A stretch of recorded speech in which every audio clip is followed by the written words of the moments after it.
us think again about things that we thought we knew. We do that at MESDA through our Journal of Early Southern Decorative Arts, through our MESDA Summer Institute, taught in conjunction with the University of Virginia, and through our collection itself and our research databases, which are free and open to the public. We also do it through programming like this one, where we not only do things in Winston-Salem, but actually go out into our there are now 8 southern states in the MESDA portfolio, and work with institutions to help broaden their reach, but also broaden our reach and to bring people together to have what we hope are interesting conversations that perhaps can then lead to the kinds of publications and other scholarship that we are known for. It's my privilege this evening to introduce our keynote speaker, Dr. Kariann Yokota. She comes to us from the University of Colorado at Denver, having earned her PhD at the University of California at Los Angeles and taught at many places, including Yale University. I got to know her first a number of years ago during that strange time when we got to meet people virtually, and you felt you really knew them, but you didn't actually meet them in real life until actually about 15 minutes ago. We were both part of a Zoom group that colleagues at the Chipstone Foundation put together every Friday at 4 o'clock in 2020. Her lecture this evening is based on her book, which I would encourage you to purchase, Unbecoming British. Ladies and gentlemen, Dr. Kariann Yokota.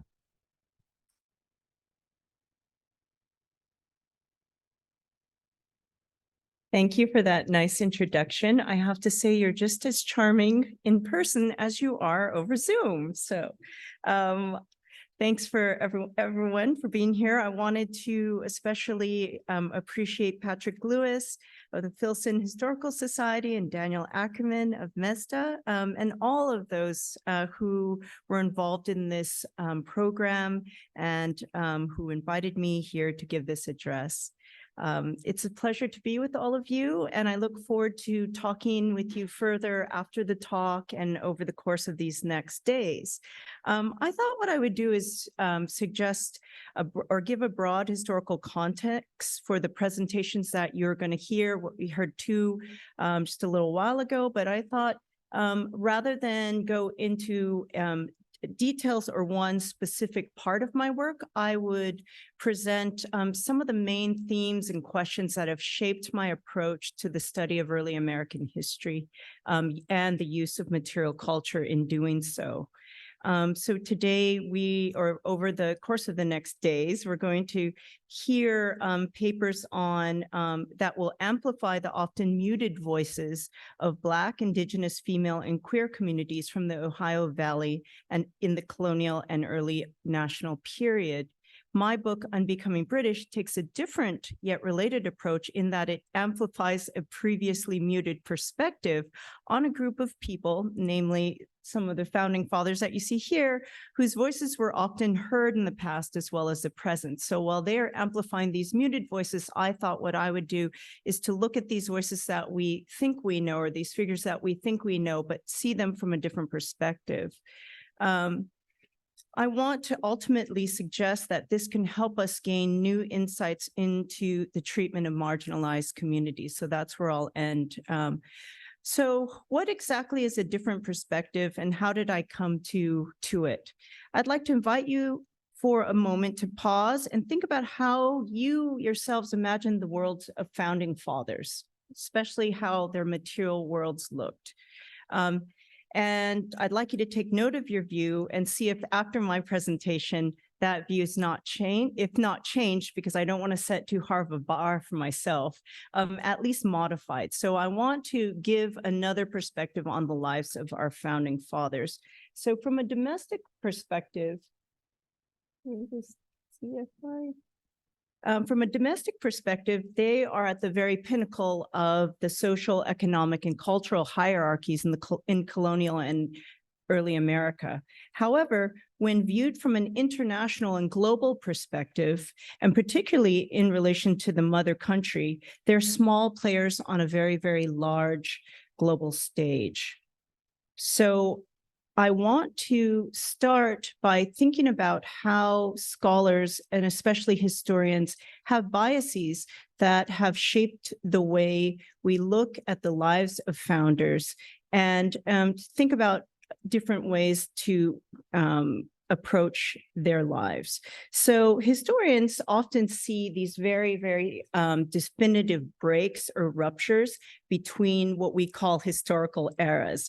And I think that, for instance, in books about the American Revolution, we often see this moment, or the historian narrates a moment when Americans are colonials. And it seems that they go to bed and they wake up as citizens, fully fledged, independent. And we tend to say, well, they must have always felt like that. They must have always been these citizens waiting to be born. And I think that they're much more complicated. I think that identity is a much more fluid process, but because of what we need to do in the classroom and when we write a textbook, we really do tend to put these very strict margins between the colonial and what I call the post-colonial era. And I'll get into unpacking what that means.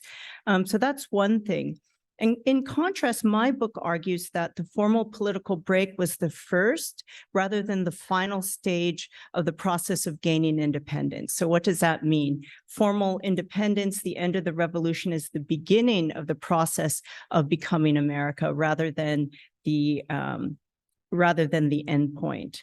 So that's one thing. Another thing that I wanted to show you today in my slides is that national identity really is I'd say it's most noticeable in international contexts. So often when scholars go about trying to study early American national identity, they look into domestic archives. And what I found was when Americans went abroad in the early republic, that's when they really had to decide and articulate and define who they are. And just to make a point and ask you all, when you're traveling abroad, and I spent, as Daniel knows, I spent the COVID times overseas. I was at Oxford when the shutdown happened doing a fellowship. And so I did not talk about being an American as much as I did when I was outside of the geopolitical boundaries of the nation state. And I found that as a scholar, when and all of you agree, or those of you who travel abroad, when is it that you think about being an American most? It's when you see that you're out of your comfort zone, you're out of your country, you're out of your home. And this is when you say, well, Americans wouldn't do that, or, whoa, we don't do that, or they do this and we do that. The other thing is when you're in a domestic sphere, you tend to think more regionally. You're Southern. We've talked about Southern culture a lot today. What state are you from? I'm from California. I'm from the West Coast, and that's very different from the East and the West. So, but when you go abroad, that is when you have to articulate. I found the same. So I look at the formation of national identity in places outside of the actual nation state. Third, I'd like to, and I don't have to talk, I don't have to tell all of you in this audience, but what I like to do with my history students is to say that we have to be visually and materially literate, just as we are textually literate. And I'm a historian. Historians tend to be wedded to the written word. And I found that opening up my definition of what constitutes primary sources really changed the way I did my work, and it changed what I found in the archives, including it changed the way I defined archives. I'm struck by some of my colleagues in history that spend 10 years on a book, including their PhD work. Sorry, I don't want to say they took 10 years, but and then 10 days to gather the illustrations. For me, material and visual culture constitutes that archive. And I'll show you in just a few minutes what I mean by that. So this evening, I'd like to take you on a journey, not only back in time, but also through these vast oceanic distances where I contend crucial elements of American national identity was defined. And let me now move to my first slide. This was the famous Charles Wilson Peale portrait of George Washington. And the reason why I use this for teaching a lot and for thinking is it says in a picture what I try to write about in terms of Americans being these post-colonials. This really is an emblem for that. In this portrait, you see elements of both Washington as this new person, as an American, but you see the legacies and the importance of what being British meant to him. He is wearing his militia uniform, but so he's proud about that. He's placed in the countryside in his home countries, but there are elements that, you know, for instance, the long rifle was not a weapon used by British military officers. So that would show that he's different. He's wearing this gorget, which harkens back to the medieval times when knights would wear them. So he had that made. He had the sword made. I think you could, can you see the sword? I think that's this. He had the sword. He really owned this piece. He had it made in England. So you see records of Washington, not just in the pre-revolutionary era, but in the post-revolutionary years, spending a lot of time and money to purchase objects that would connect him to his British legacy. And I'd like to juxtapose that, or to also talk about his quote about his need as an American to be recognized by the British. And this is something that I see common in the founding fathers throughout the early republic. And this doesn't end with the revolutionary battles. It doesn't end after America becomes its own country, but it actually continues to shape the way Americans are thinking about themselves vis-a-vis the mother country. Americans in this period are very, very self-conscious about how the rest of the world views them. And I thought it was really helpful for myself to think about the triangulation of American identity. And I'm talking about white, elite, male identity as being in this triangle between the mother country and the British in the mother country and people of color who they lived amongst. And I often saw the founding fathers and the founding generations trying to say, we are connected to Europeans through birth, through culture, through language, through education. We're not like these others, those savages whose land and labor that they used to buy goods that would connect them to the mother country. So I'm really interested in how objects were important. Imported objects were important for Americans to create that sense, that connection with Great Britain. This is a book that was not just one book, it's a whole genre of books. So at the Yale Beinecke Library, this is where I found this one. This was republished in 1819, so long after the American Revolution, and it was used to teach children the alphabet, but also it was a reflection of the Enlightenment interest in categorizing people of all nations. And so because it was published in 1819, because it was published in Philadelphia, I turned to A, hoping to find America. Instead, there was an African. In other versions of the books, I saw a person from Arabia, but I never saw A for American. I try to look for U for United States. Didn't see that at all. The only time I saw any place that was part of the new American nation represented was a Virginian. And I don't have to, I guess I don't want to say I don't have, I'd like you to look at the image and to see what you would see when you look at that representation. This figure is very common. You see it in a lot of objects and a lot of books. To me, it reads as an amalgamation between an indigenous individual and an enslaved individual from Africa, probably with the complexion. They are also, and what I think is interesting, this figure is carrying the objects of consumption, right? So what they're producing, tobacco in the form of tobacco leaves and the pipe. I just wanted to share more objects from this world and from this time. This was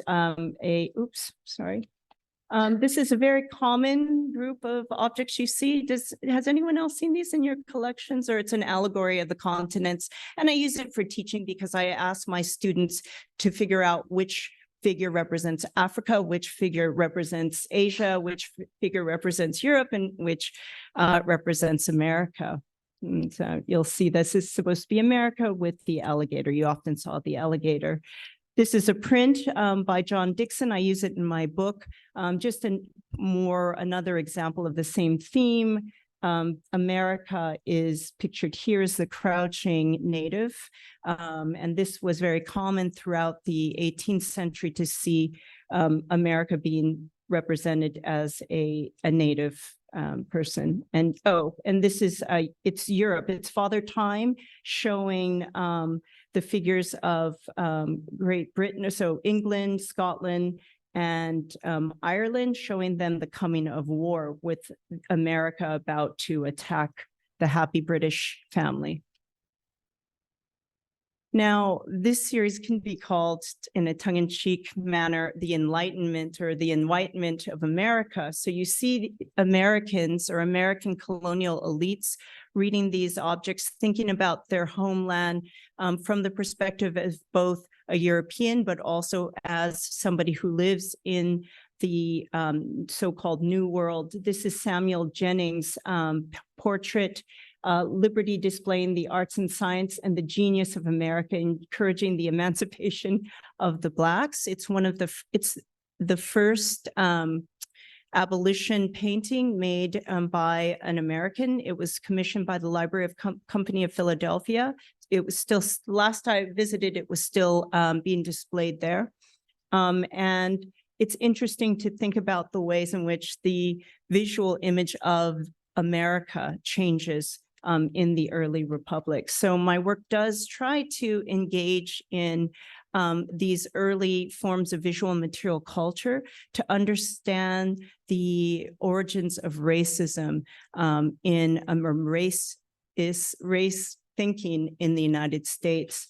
This is Edward Savage's famous portrait of Washington's family. And I would just, again, it's not a good image, or it's not it's not good quality, but also sorry, I'm using the pointer. You see Washington's Black servant / slave in the background. And again, I think it's a really instructive image of this time in American history where you see race as being there, but in the shadowy background.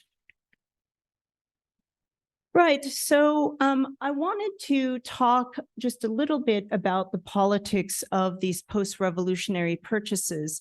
I'm not arguing when I ask you to rethink these very definitive timelines, these lines of demarcation between the colonial and early American periods. I'm not saying that things didn't change with the revolution, but when you're a cultural historian and when you're a material culture scholar, you see that the differences in cultural practices are not so stark. American elites, in their effort to differentiate themselves, once again, I'll repeat it, to differentiate themselves from people of color in their midst, who they lived very intimately with, used and continued to aspire to becoming European or becoming European gentlemen and women. And they use this through these purchases. Yet the politics of the day tell them that now it's not so easy. So they're conflicted. And I'm very interested in that conflict between the impulse for emulation and repudiation that is going on in American society at this time. So at the same time as they want to emulate the British, it's no longer a simple matter as it was in the colonial era. Now they want, and this is where my title, Unbecoming British, comes from. I think that American historians are often, and Johann Huizinga, who wrote about the waning of the Middle Ages, he talks about historians as always wanting to look at things to come, the future. So you'll see many more books that are engaged in narrating the becoming of America. How does America become what it is? And I'm saying unbecoming, it's obviously a play on words, because I think that Americans have to grapple with the legacy of their colonial roots for far longer than we have heretofore assumed, right? That they're still thinking about this well into the 19th century.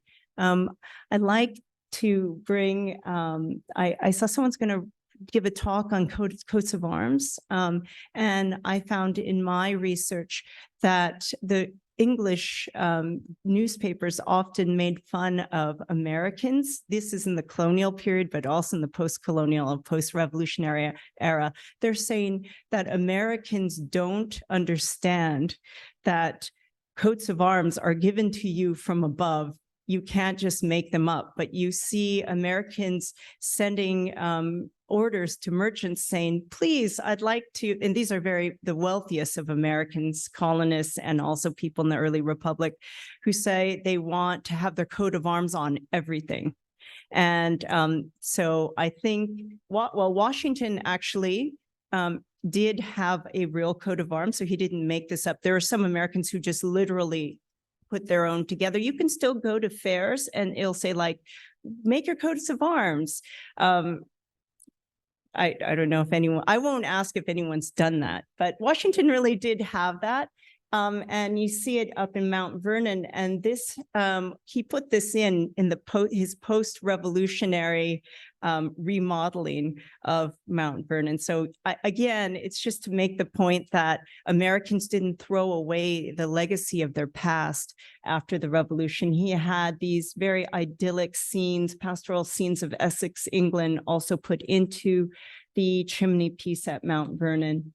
And I'll just go through some others. This is the famous signing of the Declaration of Independence. But if any of you have gone to Philadelphia and seen Independence Hall, they weren't sitting on these wonderfully upholstered chairs. This was actually an imaginary moment. Thomas Jefferson was telling Trumbull about the scene, and he embellished it to fit into a European model of what a formal diplomatic event would be. So Americans are using material culture to put themselves on a global stage. And my favorite book on national identity is Imagine Communities. I don't know if anyone's read it. It's a classic from 1984, first printing.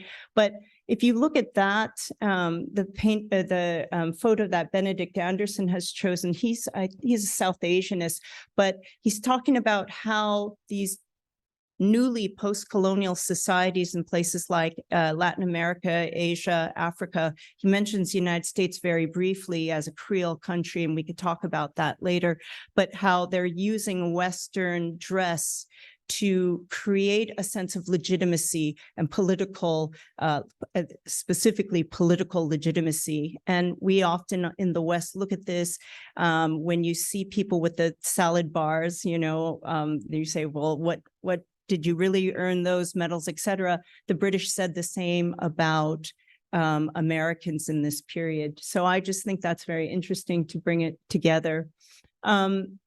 This series is called Franklin and Furs, this series of images. This is the earliest portrait of Ben Franklin. There is some controversy. It might have been that people thought it might have been his brother John, because it was passed down through his family. But just to think about Benjamin Franklin in all of his different iterations. And when I talk about that triangulation, this is the illustration of that, right? So there's Franklin, the British gentleman, the English gentleman. There's Franklin in furs, and this was the French this is by a French artist, but the French also loved that because they were enthralled by Rousseau's ideas of the native, like savage or the native intellectual, and they really played that aspect of Franklin up. And in the middle, I would say, in terms of that triangulation, I didn't want to, I use it to teach, and my students love Ben Franklin because I think he's very relatable. He puts out these different images like they do. Well, I won't say they do on Facebook because that will make me sound so old because no one uses Facebook, but you know, that you can make yourself into different things depending on how you present yourself, your clothing, your style. So when he's in Philadelphia, even though he was one of the wealthiest people in that city, he really played up his working class roots as a printer. And so Ben Franklin in the leather apron is the common image you see. So that is the triangulation, right? So you have Franklin as native, as savage, as wearing furs, native Franklin as a English gentleman, and in the middle is this white American new image, new identity. So I'm gonna just take a bit of a pause. I didn't get my phone, see how long I have, and do a little workshop with you. I wanted to think about, so I've been talking about creating identities with objects in this post-colonial world. Now I want to talk about the identity of objects. And I promised when I first talked to Patrick, I said, oh, I'm going to make this different.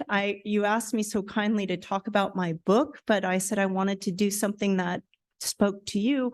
And so I had fun looking at MESDA's object database, and I found a lot of things. So I did searches where I put in made in England, and, you know, I put in 1770. So anything that had the range, it's not just made in 1770, but there was about, I think, 121 pieces. One of them was this clock. And I think clocks are really good and I refer to teaching because I think that's better when you're giving a talk. It's to talk about how I convey these ideas to my students. When I was at, Daniel, you mentioned that I was at Yale, and the very, very beautiful thing about that is that you can teach in the collections, which I loved. So we had the Trumbull, we had two, I don't know if you've been there to New Haven, there's two museums. One has American collections, the Yale Art Gallery, and one is the British Art Gallery, right? And I think it's Chapel Street. I call that the Atlantic because it's separated by one street. And so I'd go into the collections with my students and we would laugh because things would be labeled differently. So it's about the politics of the identity, national identity of objects. So for instance, you see an American artist who's born, I'll just describe it, and you can, this is like the interactive part of the talk. You can tell me who I'm talking about. So it's a person who was born in the backwoods of Philadelphia. His neighbors saw that he had some talent, so they sent him to the big city of Philadelphia. But the young man had never seen real art. He only saw these badly printed images. So they sent him even further abroad. He was going to do a tour, the grand tour. He sees, I think it's Apollo Belvedere, and he says, oh, how much like a Mohawk Indian this is. So all of the Europeans are very impressed that he would know what a Mohawk Indian is. And he ends up as the king's painter in England. Anyone? Yeah, it's West. So it's Benjamin West. He appears in both sides of the Yale divide, because on the Yale side, they call him born in Benjamin West, born Philadelphia, or born Pennsylvania, active Philadelphia. And then on the other side of the British Art Museum, you're able to put him there too, because it says active in London, England. So that started me thinking, oh, let's look at what else. And the classic example of, I call this, because I work a lot, my first degree is in 20th century race and ethnicity. So I call these mixed race objects, and that might be a little confusing or controversial, but we'll talk more about that, because I think in a lot of ways, looking at the founding fathers as this, like I said, amalgamation or this triangulation helps us to think about identity as being very much more fluid and complex than how we tend to look at the founding fathers. So white elites, right? White educated elites.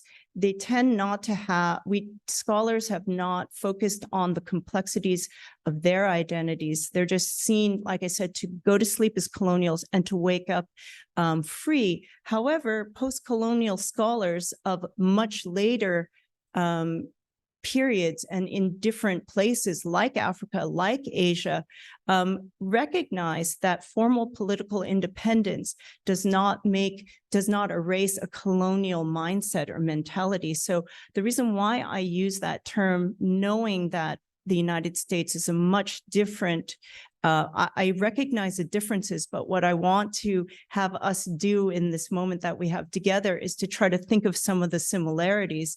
And by doing that, maybe look at a different aspect of American culture. So this clock, and this is from your website, it has an engraved dial signed William Webster in London, and the case is attributed to Thomas White of North Carolina. So I was going to ask you, the audience, to vote. You're all curator, or many of you are curators. You've had to make these decisions. If you're the curator I guess the curators at Yale's two museums want to know where to put this. Where would you put it?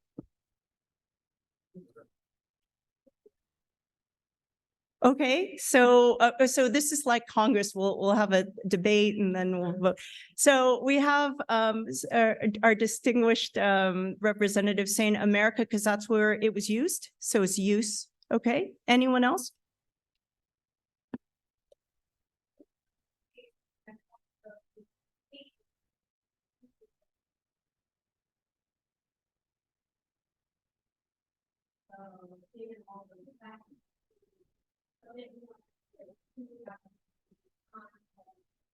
Okay.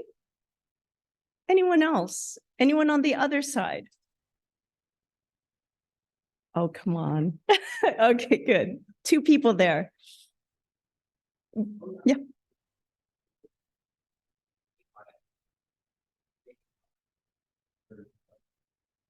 Yeah, so the British clockmaker made the clockworks, and then the American, yeah.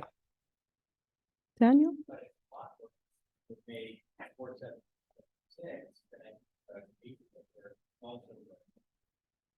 Ooh, that's good. I'd give that an A. And you had a on that side behind, yeah.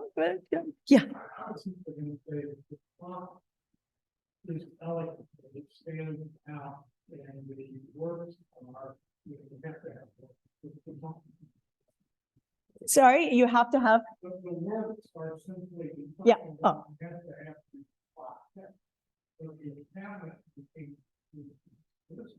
Yeah. Okay. So I think.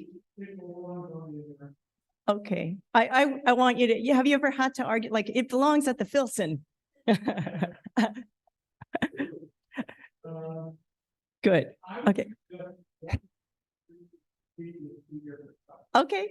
Okay, good. Well, yeah.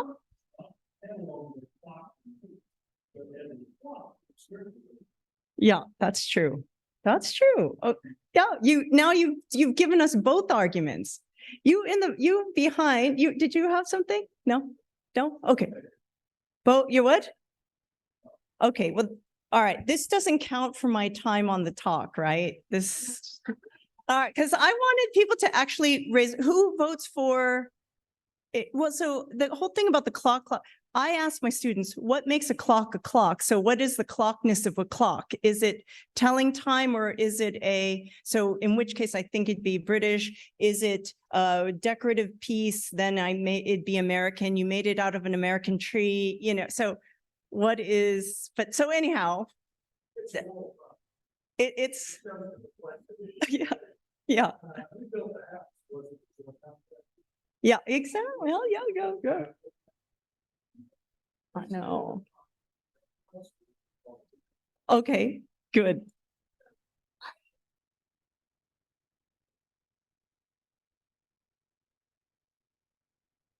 Right. Pockets. Yeah, because that's the interesting that you mentioned Apple Watches, because if you have any Apple products, it always says like conceived or designed in California or in the Silicon Valley, because it's made in China. I mean, I always think that's a little dishonest. Well, I don't know. So let's vote. Raise of hands for British. Daniel, what do you think? You're counting, right? Raise of hands for American. Yeah, okay. It usually is what's happened.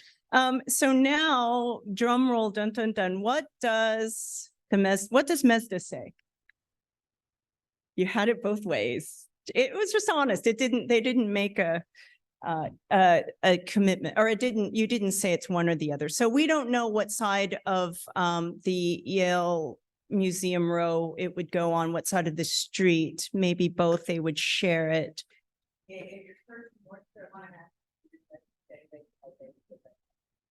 Yeah, okay.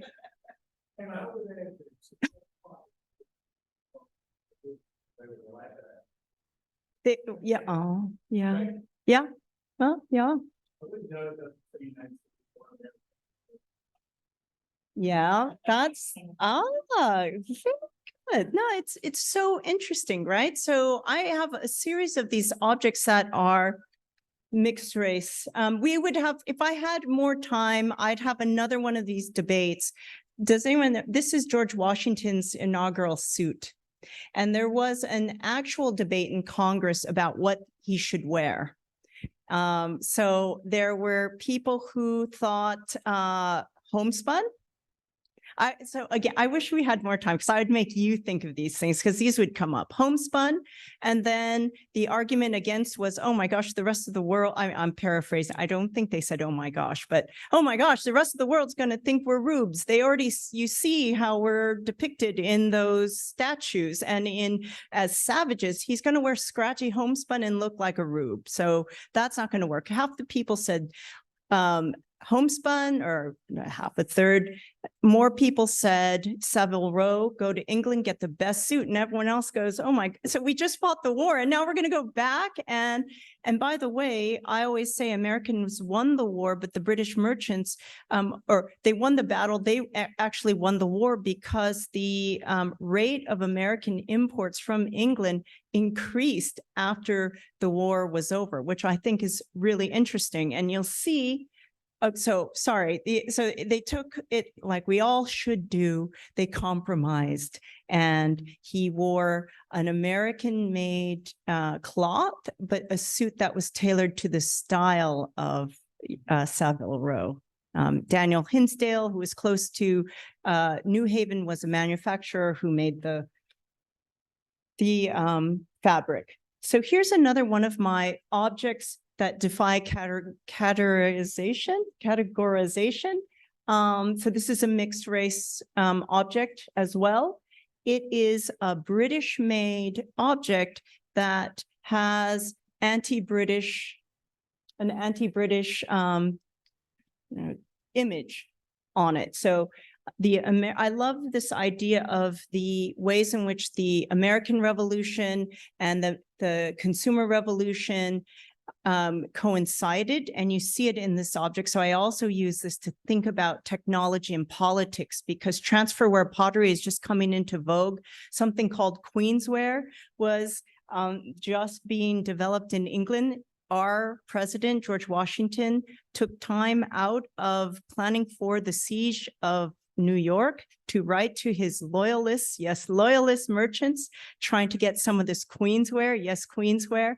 And you have to talk about that, because often it's easy to say the only people who liked British things after the revolution were those loyalists, those horrible loyalists who weren't revolutionaries. And that's why I went straight to the people who are unabashed or who are undebatably American patriots, like our founding fathers. So this is how my research got going.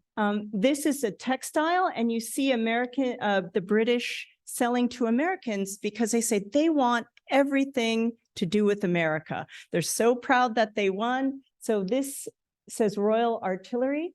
This was the original cloth, and they're also using transferware technology to put on cloth.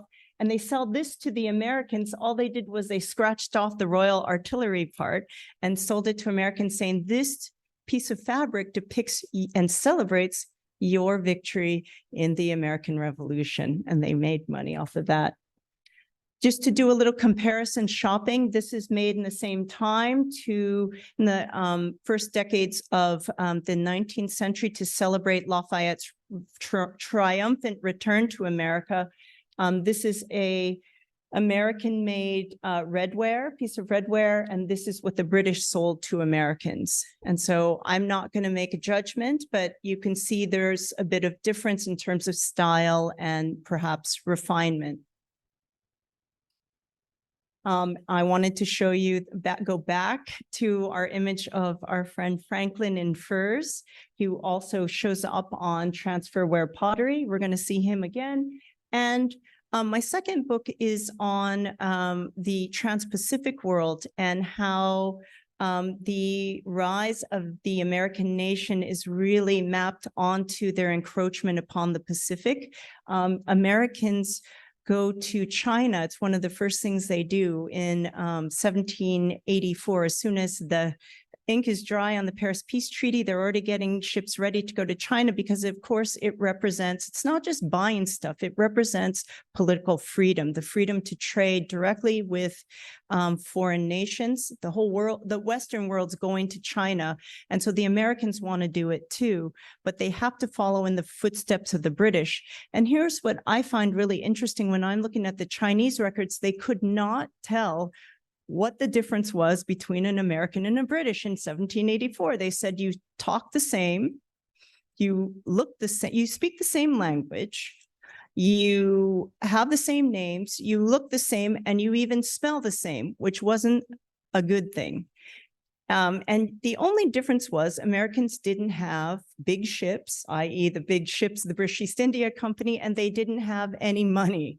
So Americans really had to work to create a separate identity. So they hide things that are similar, and they try to play up our differences of the British. So again, this goes back to my first point about Americans having to articulate what it is to be Americans when they are abroad, when they are in a foreign nation. And when you're explaining to a Chinese merchant who doesn't care for Westerners anyway, what the difference between you are, you see that national identity really is, as Benedict Anderson says, it's an imagined community. It's a construction of what makes differences between the two cultures. These are porcelain ware from China. Chinese people, the Chinese ignored the Americans at first, but quickly realized that they can sell things to them if you put any kind of image on there. So they have the images, they'd get the, like the North American Review, they get magazines and images and put it on this transferware. Yeah, so I was going to wait and say, what is the problem with this?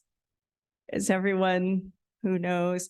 So for those, and what hurts, this is actually not from China, this is from Britain. So when Americans realize that the British don't care or know the difference between, this is obviously Ben Franklin, but it's labeled Washington, it's a blow. It's a hard, I call this a post-colonial moment. This famous quote by Sydney Smith just says, who reads in the 4 quarters of the globe, who reads an American book, who goes to an American play, what does the world yet owe to American physicians? And I'm going to get back to that, but I want to move quickly. You remember Monticello really is, we talked about Mount Vernon. I'm going to talk about Monticello on the edge of the civilized, so-called civilized world. And what Jefferson does in Monticello is he really is making a symbol for the American nation in a material language. The entryway to Monticello is supposed to show visitors, especially those from other countries, what America stands for. And so he has, I keep doing that, I'm sorry. He has collected artifacts from the frontier. And what I think is interesting is that he considers animals like animal artifacts to be the same as those made by indigenous people. So it's just all part of the land, and we could unpack that later. But what we don't usually talk about is that inside Monticello in another room is his parlor, which is outfitted with fully imported goods, instruments, busts of his favorite European thinkers, paintings from Europe. So he puts that not in the entrance, but he does have that in his living quarters. So to end, I just wanted to talk about the objects of undoing and talk more about the politics of identity construction, and to touch just very briefly on the issue of race. The notion of I want to say who gets to, who is allowed to consume certain objects, certain products, has a long history from, of course, Europe, where, the famous example is that only the royalty can use, for instance, or wear purple, right? So you have these laws, not just in the Western world, but also in Asia. And when groups are seen to go above their station by wanting to consume refined objects, they are often ridiculed. This is a series of very racist images from Edward Williams Clay.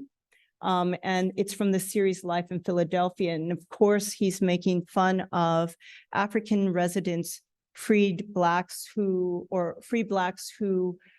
try to mimic white culture. And I wanted to juxtapose that with the way Europeans, the way English artists and commentators and satirists looked at Americans who were in the act of rebelling. This is the Edmonton Tea Party or Washington Sewing Circle. And what the artist here is making fun of is the way these horrible ladies these Americans are having a tea party, but they're making fun of the fact that women were signing these or trying to participate in politics through these non-consumption movements, right? So American colonists were continually being ridiculed and mocked by Europeans for being too uppity. They would talk, even in the 19th century, when Clay's work was being published, the European tour to America, we always talk about Tocqueville, but there were a lot of not famous Europeans who come and laugh at Americans because they saw gilt mirrors from Europe being displayed in houses, as they called hovels, on the American Western frontier, many of them here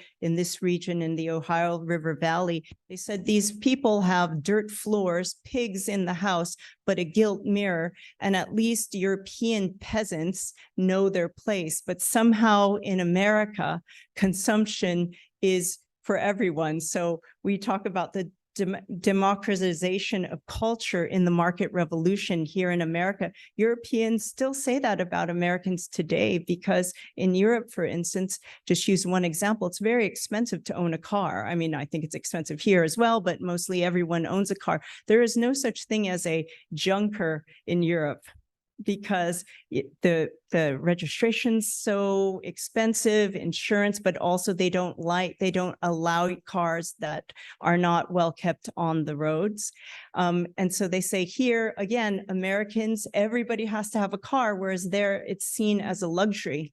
Same with large screen TVs that they comment upon. So when you read Europeans' comments about Americans in the modern period, and you juxtapose that with what they're saying in this period, it's really interesting how there are these similarities.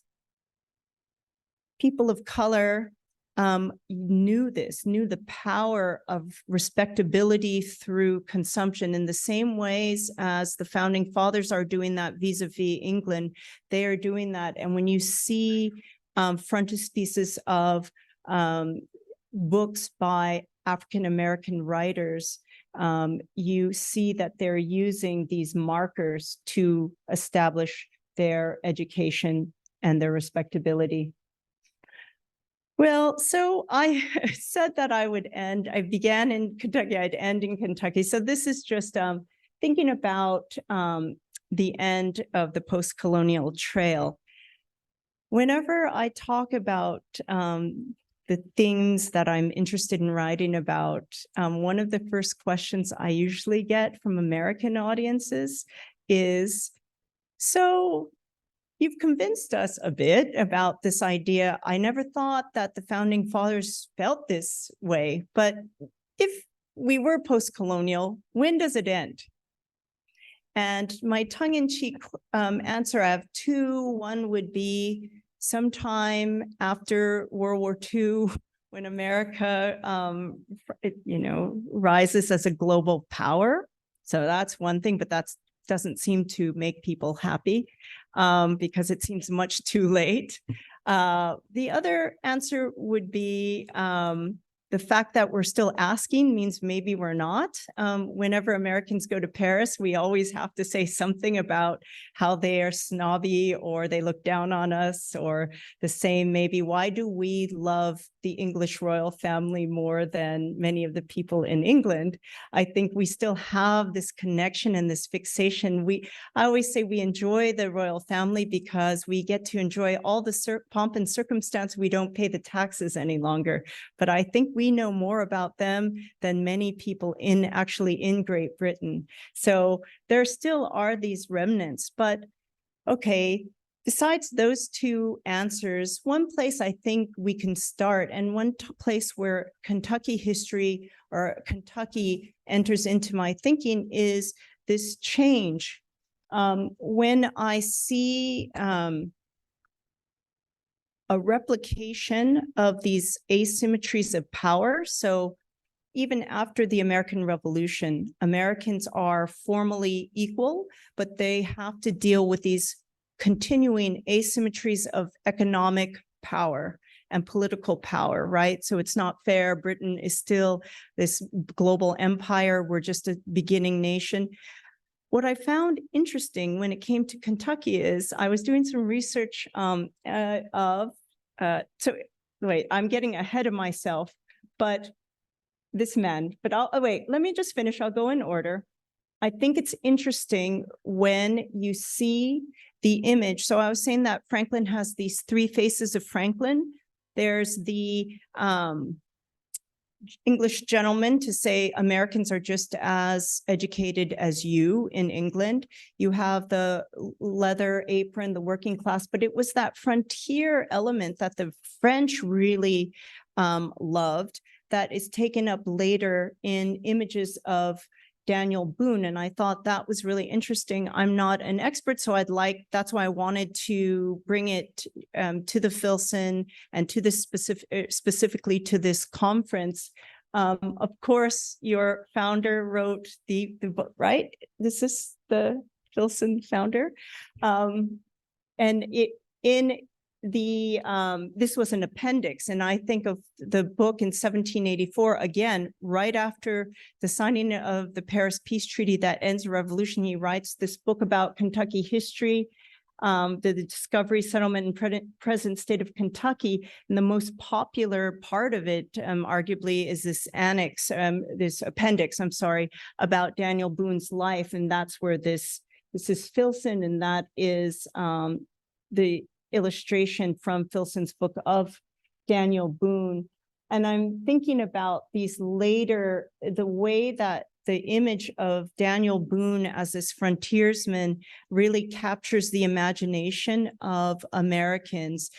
These are just two of the many, many depictions of the myth of Boone and of his opening the frontier.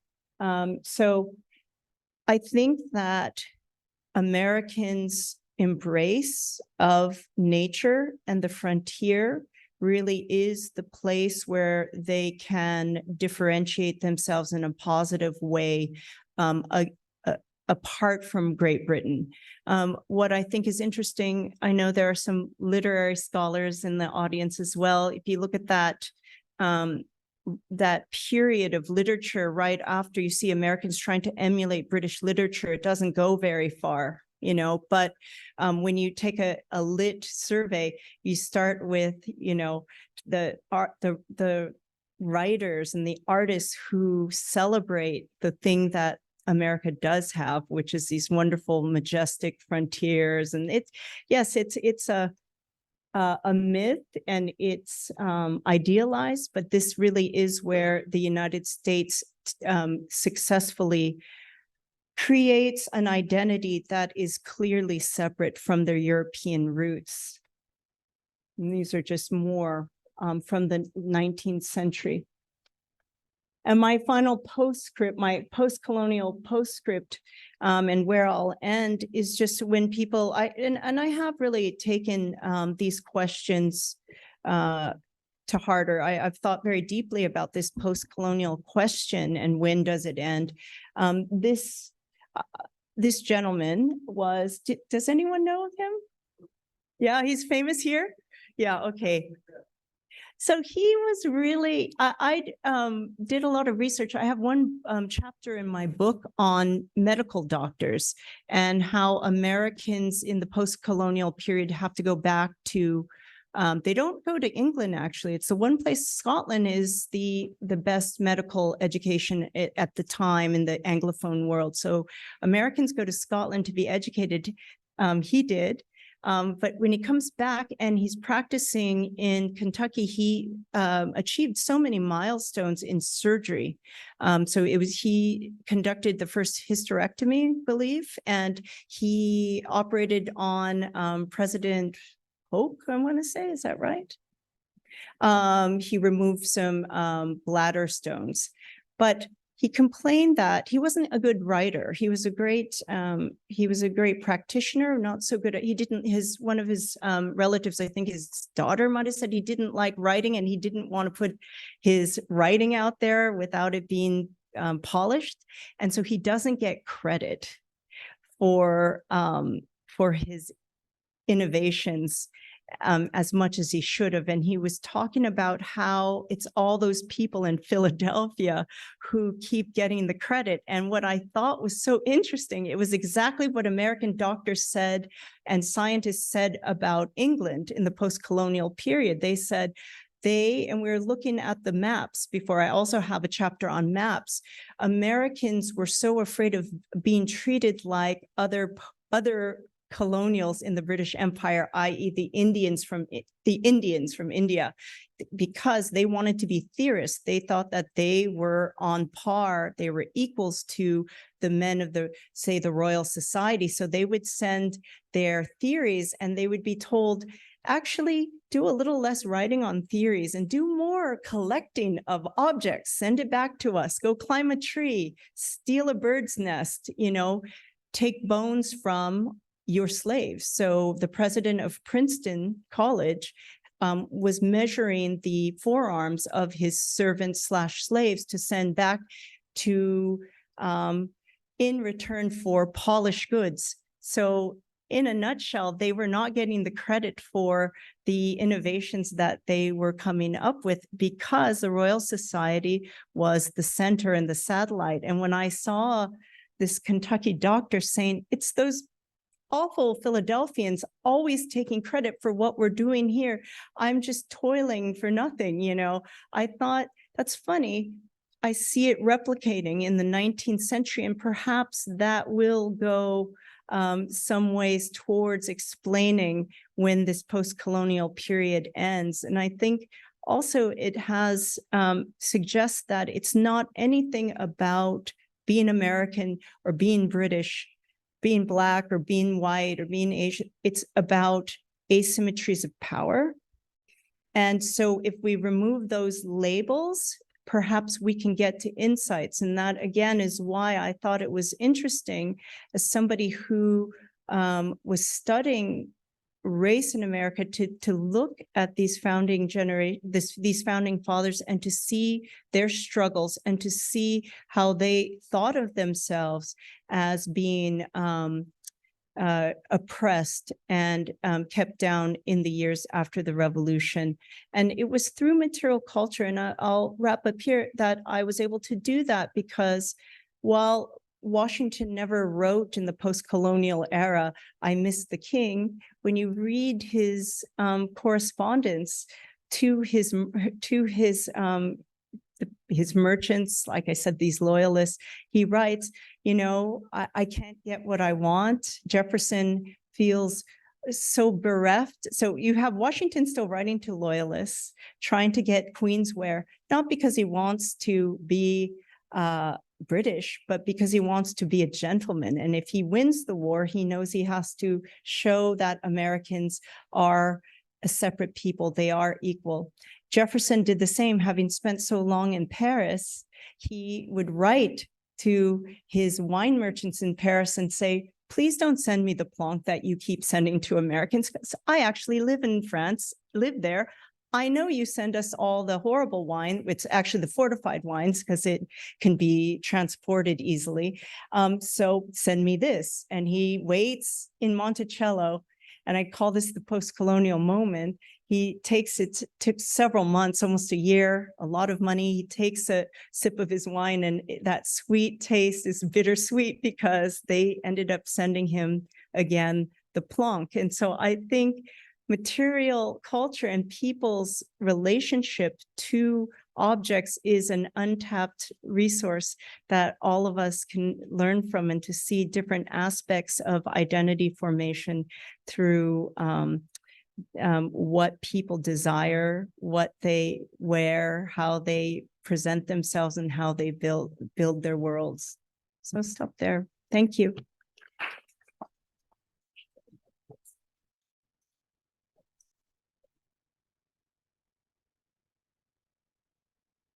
Thank you so much. That was really thought-provoking and tied up so many themes that we've already heard and the ones that we will hear later on tomorrow. In the interest of knowing that we have to be up and early in the morning to keep going here, let's maybe have a couple of questions and then we'll call it a night. I hope you'll have a lot of questions. We can vote again. So I'm sorry, I have not read your book. So if you've addressed it in the book, shame on me. But you talked about the homespun of Washington's suit, the sewing party, and talking about if you're not writing things down, you're not going to get the credit. Right. So just thinking about it in terms of, do you think about the role specifically of women in consumption, and that they actually made a lot of decisions within colonial and early republic households, and that they were also trying to replace those British products? That the women were trying to replace sorry, I didn't hear the last part. The role that women were playing, especially during the revolution, like after the non-importation agreement, that women really stepped in to try to fill that void. And did maybe women in the household play a bigger role than we give them credit for from that era? I always would say yes. Women always play a bigger role than they're giving credit for. But in all seriousness, I have a few interesting thoughts around this issue. I was going to show a slide of Franklin and a china bowl and a spoon. So I think that the way that, so during the revolution, it becomes politically suspect to keep doing what American elites always did, which is covet and purchase British goods. It becomes a problem. And so I see a lot of American patriots blaming their wives for wanting those things. And I hear that a lot still. Oh, I didn't want it, but the wife needs the, blah, blah, blah. Franklin writes about, because he tries to create this sense of, he's a simple guy. He says, oh, I came home and Deborah, my wife, had bought this china bowl and the silver spoon when I am paraphrasing, but like when I'd be happy with a wooden bowl and spoon in my porridge, right? So it's a way for you, because you literally own your wife, you get to own nice things that are imported, but you didn't want it, so it's your wife's desires. So I saw that as a way, a change in the use of women in that political sense. Now, the other thing, of course, is the non-importation agreements, and that is, it was a way for women to get involved in a very public way. And that's one of my favorite events to teach and to read about. That cartoon, the satirical political cartoon, is very interesting because the British pick up on that and they say, oh, look at those women doing this, they're, again, like all Americans do, they're always trying to go above their station. Did anyone read the story? There's a story about, is it Washington or Adams? It might have been Adams coming to a house for tea. And so we all know that even though there was a ban on imported tea, everybody had a stash somewhere. And he asked for it. And then the woman of the house scolds him and says, you'll have sassafras instead. So that idea of women as being the moral standard bearers for the men is also there during that time. So Thank you. Thank you. So a few years ago, the Smithsonian's National Portrait Gallery did an exhibit on the War of 1812. Yes. And I happened to be at the Smithsonian at the time, and we got a preview of it. And one of the things that struck all of us, but really caught my attention, was how different the portraits were of the heroes of the War of 1812 from the Revolution. They were, manly and flowing. His wigs were gone, the hats were gone. They were all outdoors. They were all ruddy skinned and hair blowing. And some of them, for my friends here, is anyone going to point out that they're kind of a bunch of hotties, in these portraits? But it struck me as a very definitive break from the founding generation, from the founding fathers generation, and how they were depicted. Have you, in this question that you get asked all the time, have you looked at 1812 and the War of 1812, that sort of second American Revolution, as a turning point, a break point? I do. My book actually ends with the burning of the White House in the War of 1812. And so, of course, it is referred to as a second war for American independence. I mean, I don't know. I think we've I don't know if we've stopped doing that recently, but I think that Americans, is your question, do I see a distinct change?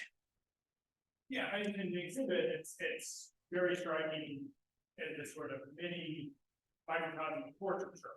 Right. Very hard print and how portraiture is done. Do you see, in the larger material of the world, do you see the same thing?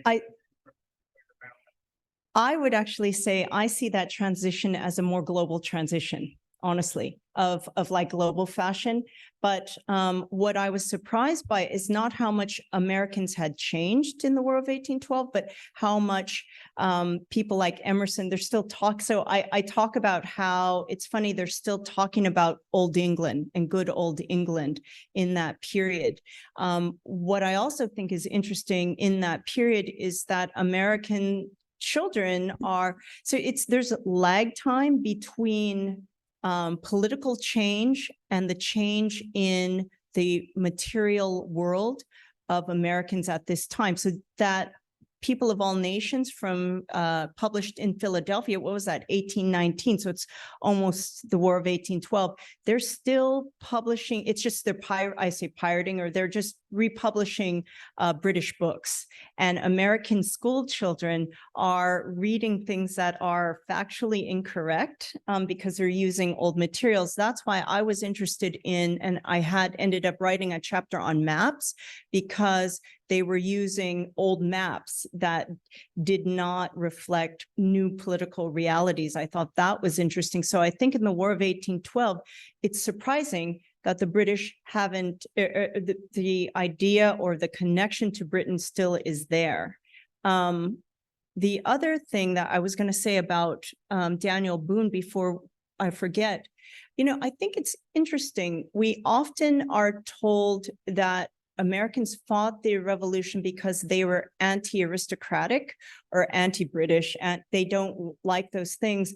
I think after doing my research in the archives on both sides of the Atlantic and living on both sides of the Atlantic, I think that it's a self-selecting group that comes to the American colonies. It's not people that are and this is true of all immigrant groups, or it's not political refugees, but immigrants who come voluntarily are not the poorest in society. They're actually, right, they wouldn't have enough funds or means to come. I think that what the American colonists are doing, and you might disagree, they are not turning their backs against England. They are replicating, many of them, not all, but many of them are replicating British culture in America. The things like coats of arms, the things like hunting with guns, owning guns. If you're on horseback shooting things in America, you couldn't do that if you're not a landed member of the landed gentry in England. Poaching is punishable, I think, by death. So when you come to America, you can pretend to be, there's all of these stories, and that people I've followed up in my research, pretending to be a British earl in the backwoods, probably places around here, right? Not even just on the East Coast, but they come and they shoot things. They are living the lives of English gentlemen. Like we in America, we love Downton Abbey. So they're living the Downton Abbey dream. Things that they couldn't do, they're doing here, but they're things that are very, very recognizably British. And I think that's fascinating. I think that's really, but we're doing it in our way. I think that's quite striking. Well, thank you so much for, again, a really wonderful keynote. And we hope to keep this conversation going tomorrow for those of us that are going to join in person. Thanks to our online folks as well. I know we had a bunch of people streaming tonight. Can we have another round of applause for Dr. Yokota? Thank you.